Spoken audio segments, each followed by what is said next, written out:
Boa noite a todos, boa noite a todas. São 19h30, vamos caminhar com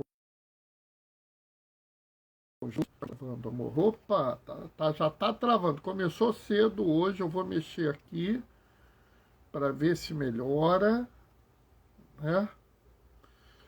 Terminamos o processo eleitoral, entrou alguém. Quem foi? Ô, Roberta, boa noite, paz e bem. Terminamos o processo eleitoral, temos um novo presidente eleito, um novo vice, né? Nós estamos num momento crítico. Oi, Diane, boa noite, paz e bem. Né? A Conferência Nacional dos Bispos do Brasil fez uma mensagem pelo fim do processo eleitoral, né? Ô, Margot, boa noite, paz e bem. Sabe, pessoal, a gente tem que aproveitar esse momento. Chegou alguém aqui também. Ô, Tchelinho, boa noite, paz e bem. Temos que aproveitar esse momento, né, para a gente pensar qual é o Brasil que nós queremos para os próximos 4 anos. Né? Bernardo, mas isso tem a ver com o Evangelho? Pessoal, se a gente não pensar a sociedade à luz do Evangelho, se a gente, de novo, amor, se a gente não pensar a vida da gente baseado no exemplo de Jesus, a gente não é cristão. Não é possível que alguém veja a palavra de Deus, veja os ensinamentos de Jesus e não queira isso no mundo.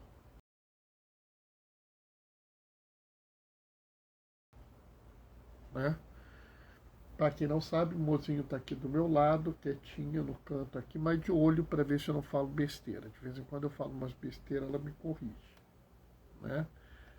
É importante que a gente entenda, acima de tudo, que a gente entenda, né, que a gente precisa testemunhar o amor de Jesus ao mundo. Nós temos que testemunhar ao mundo o amor que Jesus tinha pelo mundo. E especificamente pelas pessoas. A gente vai ver, inclusive, é muito interessante, porque hoje, dia 31 de outubro, né, para alguns é Halloween, para alguns é a vigília de todos os santos, né? Lembrando que a palavra Halloween quer dizer justamente vigília dos santos, né? E para os brasileiros tem quem diga que é o dia do Saci. Entrou mais alguém. Oi, tia Lúcia. Tudo bem? Né? Para alguns hoje é o dia do Saci. Eu acho o dia do Saci muito simpático. Né? Então daqui a pouco a gente vai fazer a nossa reflexão. Antes eu vou fazer a leitura, está quase na hora. São poucos versículos, mas esses versículos têm uma importância muito grande. E como tem uma importância muito grande, é essencial que a gente entenda a grandeza deles. E como eu digo que as coisas, a palavra não raro, ela se encaixa no momento. A leitura de hoje se encaixa muito na realidade que nós estamos. Aí vocês vão ver por quê. Vocês vão ver qual é a lógica do que eu estou falando. Está quase na hora, falta um pouquinho só. São poucos versículos hoje, mas como eu sempre digo, mesmo poucos versículos podem nos dar muita informação, muita coisa para fazer. Né? Me lembra, inclusive esses versículos me lembram até algumas campanhas da fraternidade. Né? Bom, chegou a hora. O Senhor esteja convosco. Ele está no meio de nós. Proclamação do Evangelho de Jesus Cristo segundo Lucas. Naquele tempo, dizia Jesus ao mestre dos fariseus, que eu tinha convidado: quando tu deres um almoço ou um jantar, não convide teus amigos, nem teus irmãos, nem teus parentes, nem os vizinhos ricos, pois estes poderiam também convidar-te, e isto já seria a sua recompensa. Pelo contrário, quando deres uma festa, convida os pobres e os aleijados, os coxos e os cegos. Então serás feliz, porque eles não podem te retribuir. Tu receberás a recompensa na ressurreição dos justos. Palavra da salvação. Sabe, esses pouquíssimos versículos nos guardam um ensinamento chave, um ensinamento essencial e que muita gente talvez não tenham percebido. É muito interessante porque Jesus está falando de uma comemoração. Jesus está numa comemoração. Ele não sentou numa mesa qualquer, ele sentou na mesa do mestre dos fariseus. Então havia ali, a cidade que ele estava, tinha um grupo de pessoas, né, tinha várias pessoas, entre elas os fariseus. Lembrando que os fariseus são um grupo religioso, mas são um partido político também. Na época de Jesus, aquela região vivia uma teocracia. Então, de certa forma não havia separação entre o governo e a igreja, entre o Estado e a igreja. Aquela região não era um país laico.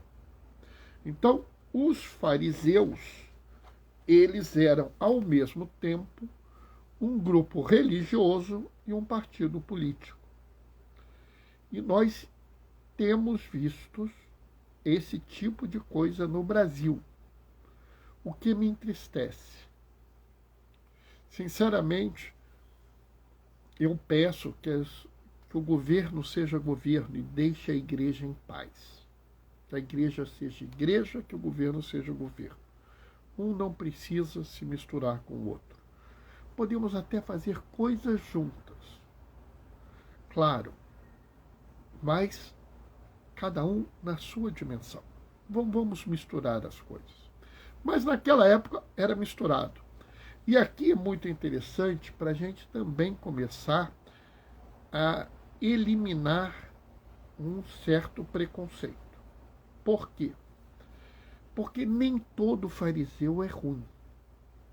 Há fariseus que são bons, há fariseus que são ruins, há fariseus que são pessoas de profunda fé, há fariseus que querem muito poder, há fariseus que abraçaram a mensagem de Jesus, há fariseus que não abraçaram. E até é possível, né, que algum fariseu de pouca fé tenha abraçado a mensagem de Jesus. Não tem problema nenhum.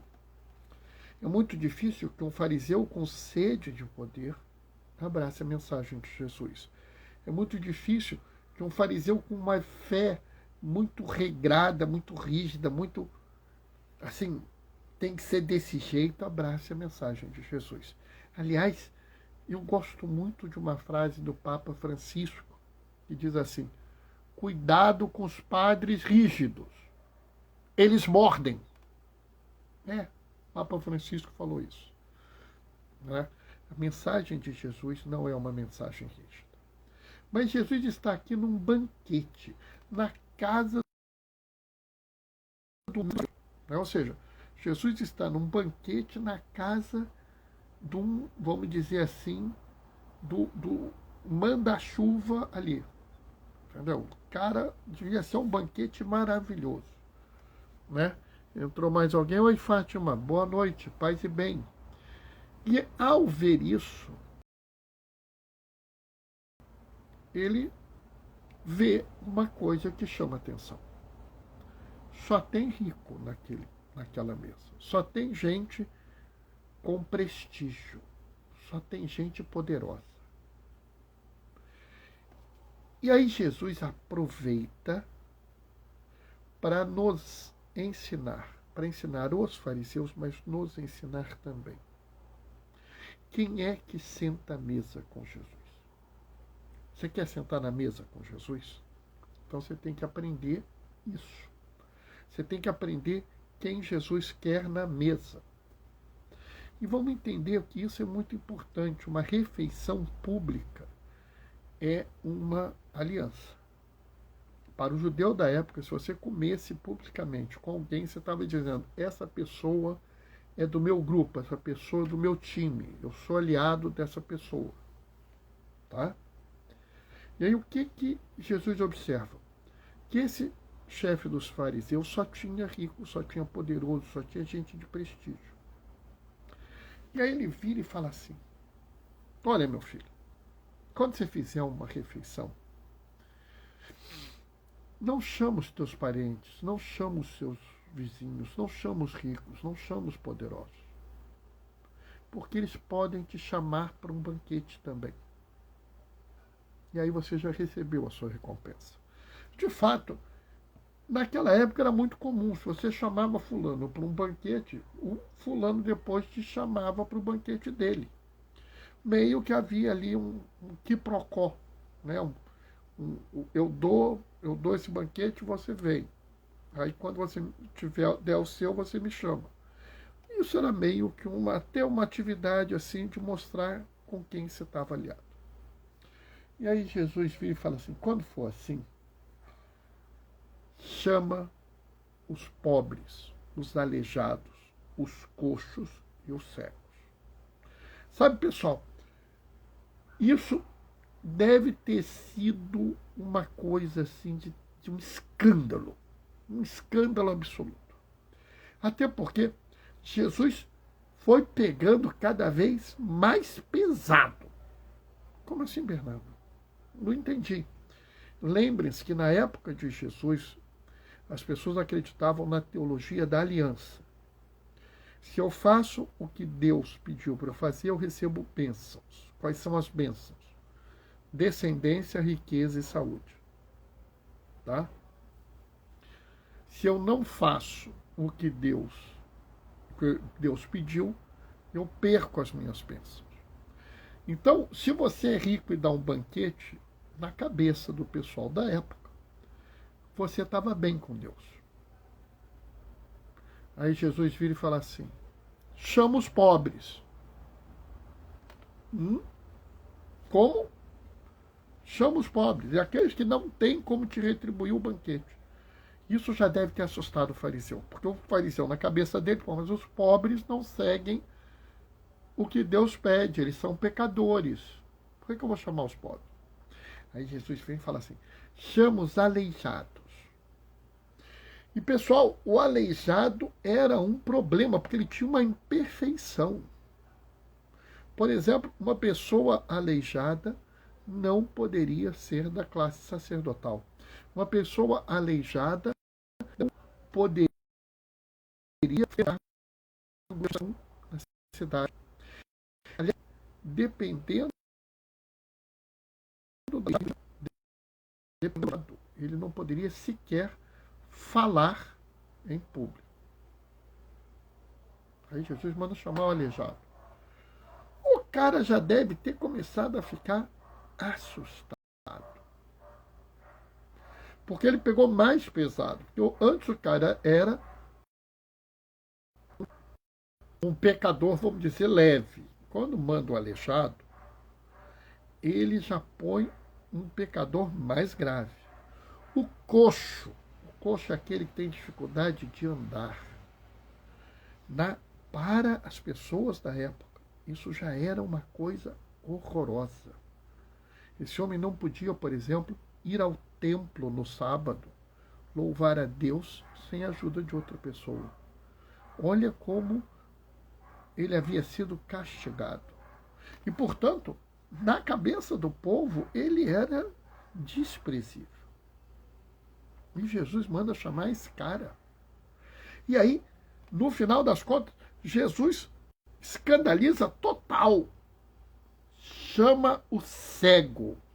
Mas, Bernardo, o cego não pode ler a palavra de Deus. A cegueira na época de Jesus era indicativo dos piores pecados.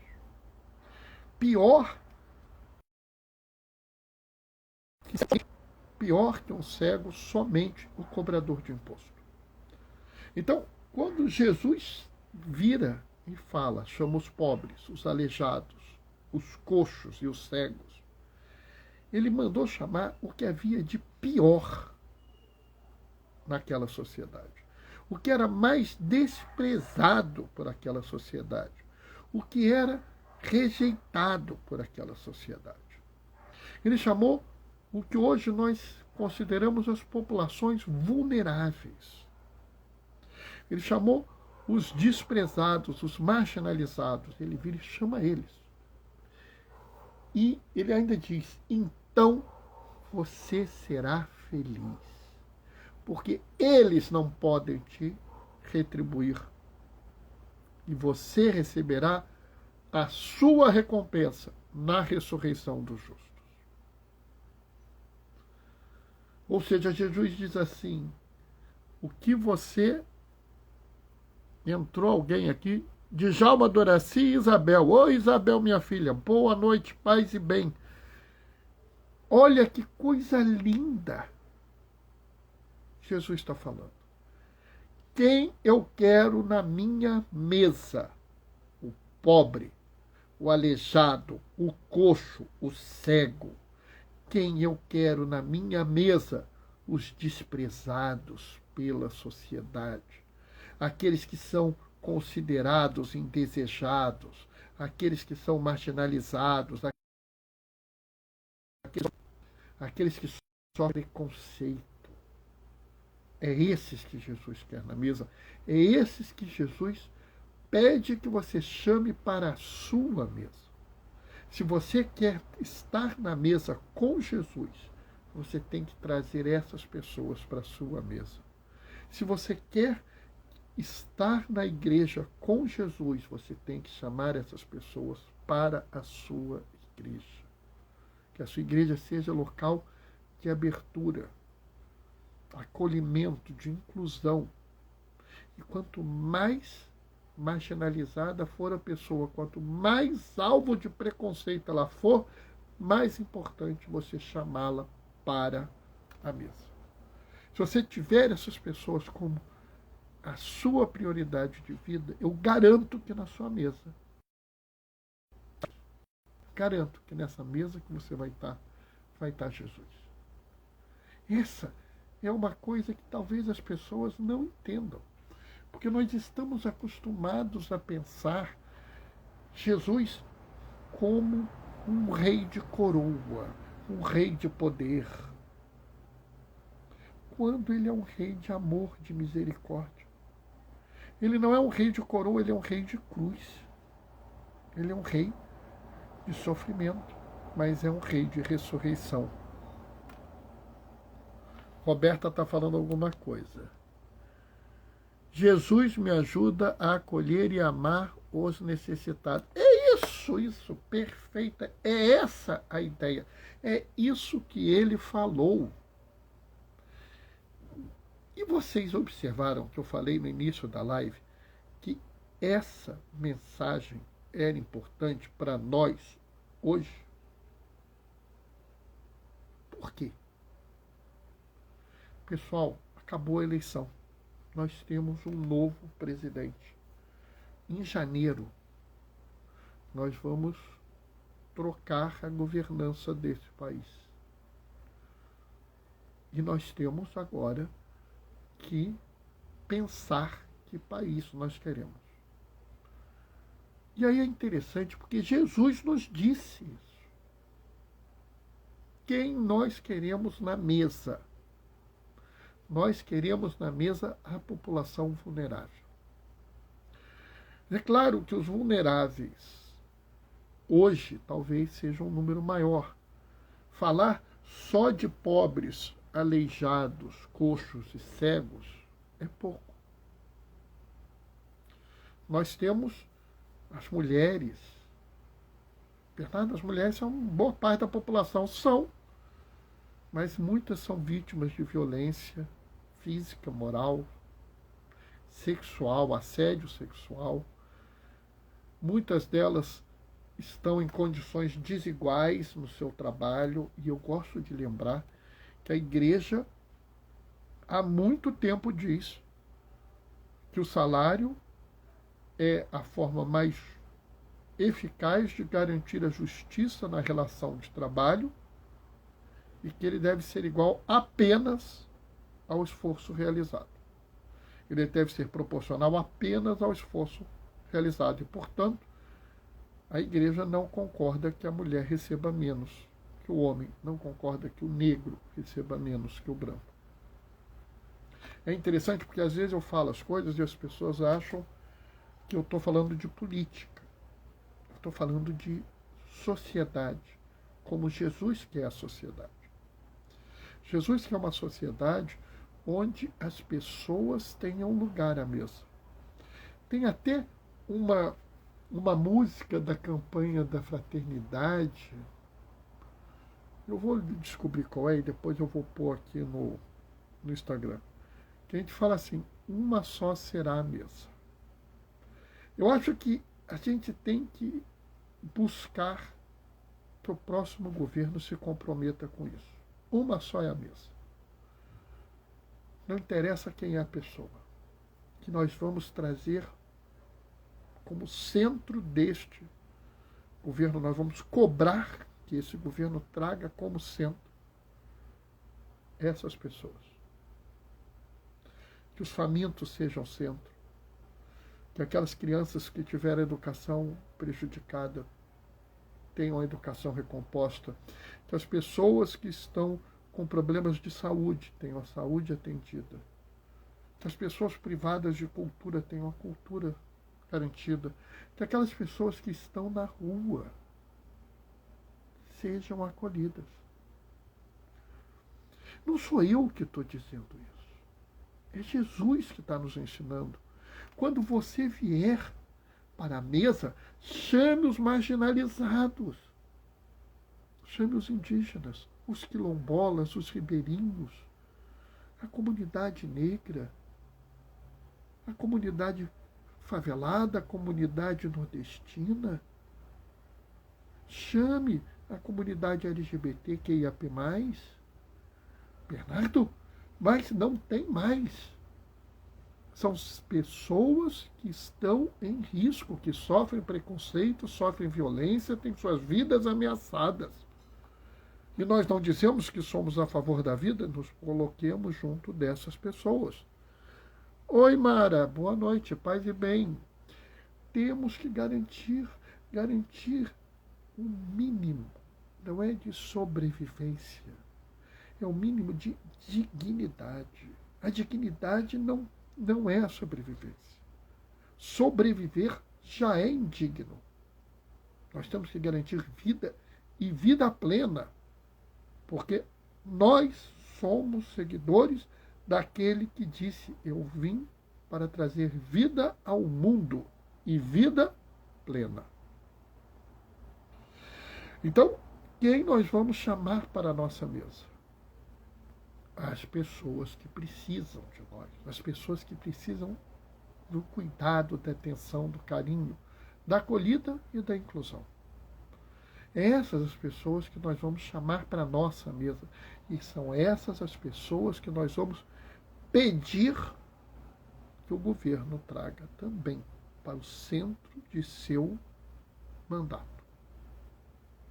Sabe, pessoal, eu tenho certeza que algumas pessoas que ouvirem a live não vão gostar do que eu estou falando. Mas eu tenho que falar assim mesmo. Porque senão eu estou indo contra o que Jesus nos diz para falar. Eu estou indo contra o que Jesus ensinou aqui nessa passagem.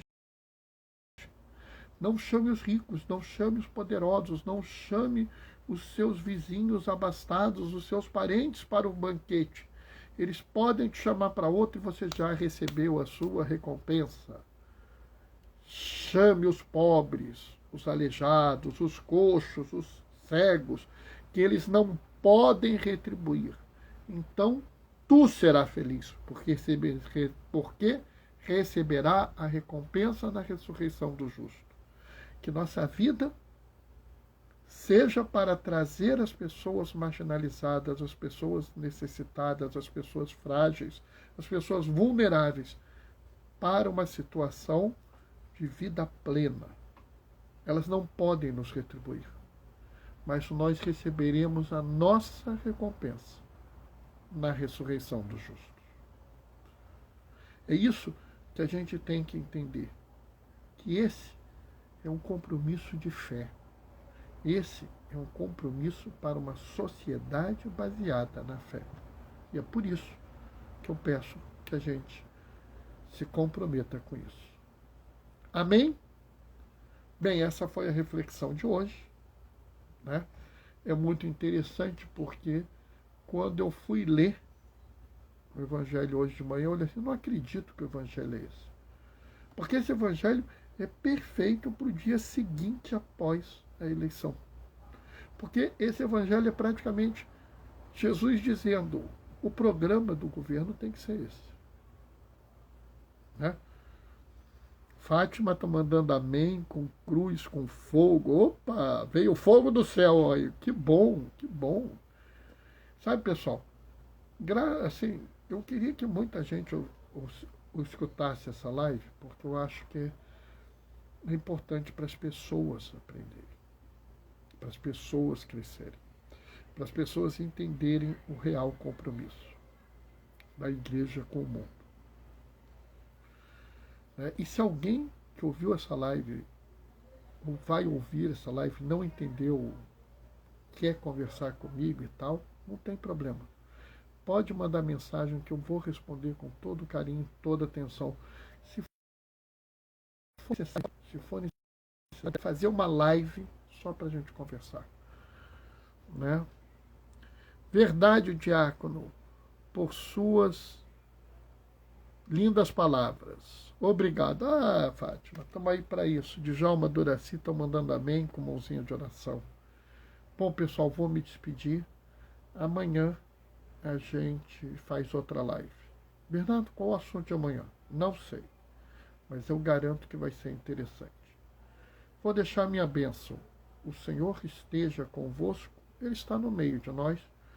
Por intercessão de Martinho de Lima, desça sobre vós e permaneça para sempre a bênção do Deus Todo-Poderoso. Ele que é Pai, Filho e Espírito Santo. Que a alegria do Senhor seja a vossa força. Vamos em paz, que o Senhor nos acompanhe. Amanhã, 19h30, outra live. Até lá. Beijos e bênçãos. Tchau, tchau.